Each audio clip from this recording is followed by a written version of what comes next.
In the last video, we learned how to work out the length of the hypotenuse of a right angle triangle using Pythagoras' theorem. So if we just want to remind ourselves, Pythagoras' theorem is here. C squared equals A squared plus B squared, where C is the hypotenuse of the right angle triangle. Visually, we can see the theorem, so I don't know if you remember from the last video, we've got sort of that the area of C squared here would be equal to the area of A squared plus B squared. So now we're going to look at how we would use Pythagoras' theorem to work out any side of a right angle triangle. Okay, so here's our example. In this case here, what we might notice, and what you might notice straight away, is that you are given the hypotenuse. Okay, so the hypotenuse, remember, is across from the right angle. So in this case, the hypotenuse is 10 centimeters. And we're given one of the shorter sides, and we're also given, or we want to find out, this other side here, x. Okay, so if we plug what we know into our formula, we're going to say that the hypotenuse squared, so 10 squared, is equal to that side there, 8 squared, plus the side we don't know, so we'll call that x squared. Okay, and we need to solve for x. So in order to do that, you need to get x on its own. And you might need to look back at the videos on rearranging formula if this is a bit confusing for you. So in order to get x on its own, you're going to have to subtract 8 squared from both sides. So we end up with 10 squared minus 8 squared is equal to x squared. So what we're doing is we're subtracting the square of the shorter side from the square of the hypotenuse. Okay, and if we look at our diagram again, what that means is if you took this area here and you subtracted from it this area, b squared, then you'd be left with this area. And if you want to count the squares and look at the area of those, you'll see that that's true. Okay, so we've basically just rearranged Pythagoras' theorem, and we work out what x is the way we normally would. So 10 squared is 100, because 10 times 10 is 100. 8 squared is 64, because 8 times 8 is 64, and that's going to be equal to x squared. 100 minus 64 gives us 36. Okay, and to get x on its own, we're going to take the square root of 36. Okay, so that's saying what times itself will give me 36. So hopefully you know the answer to that is 6. So x is equal to 6. And don't forget your units, 6 centimeters.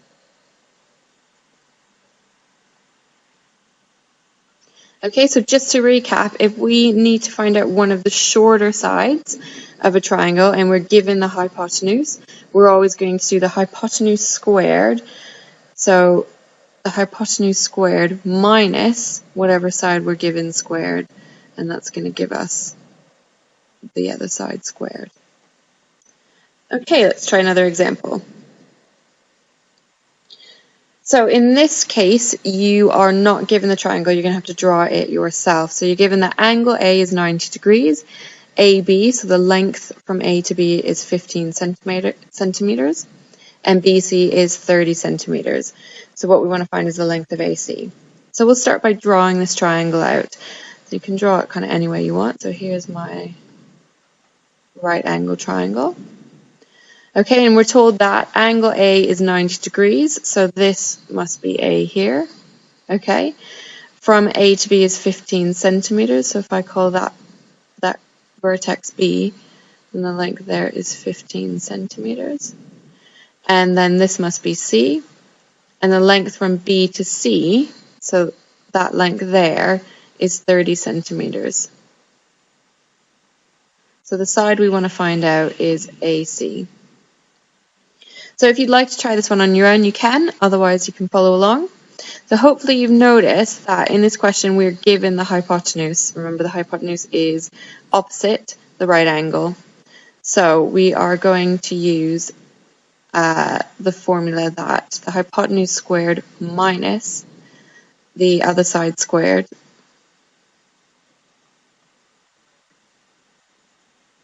is equal to the shorter side squared.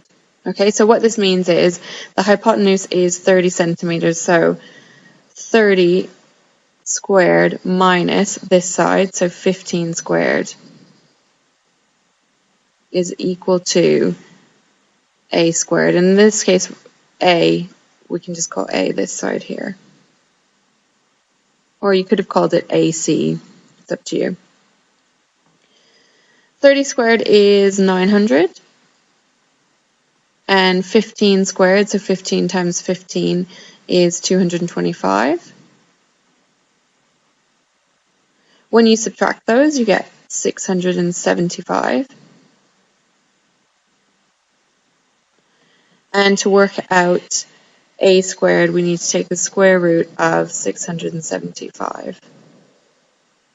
Sorry, to work out a. Okay, so this working out the square root of 675 isn't immediately obvious to us because 675 isn't a square number. So if we left it like that, that would actually be the exact value here. So we have left it as a surd or as a square root. If the question asks you to round to one decimal place, you'll probably need to use your calculator to work that out. So if you put the square root of 675 into your calculator, you'll get something like this, 25.98076 and so on. Okay, so rounded to one decimal place, that actually rounds to 26.0, and we'll put in here centimeters, and in brackets we'll put that we rounded to one decimal place to show our accuracy. Okay, we need to put, if we're rounding to one decimal place, we need to leave the 0.0 in there to show that we've rounded to one decimal place. Okay, so that's the second section of this unit. So we're looking at finding any side of a right angle triangle using Pythagoras theorem.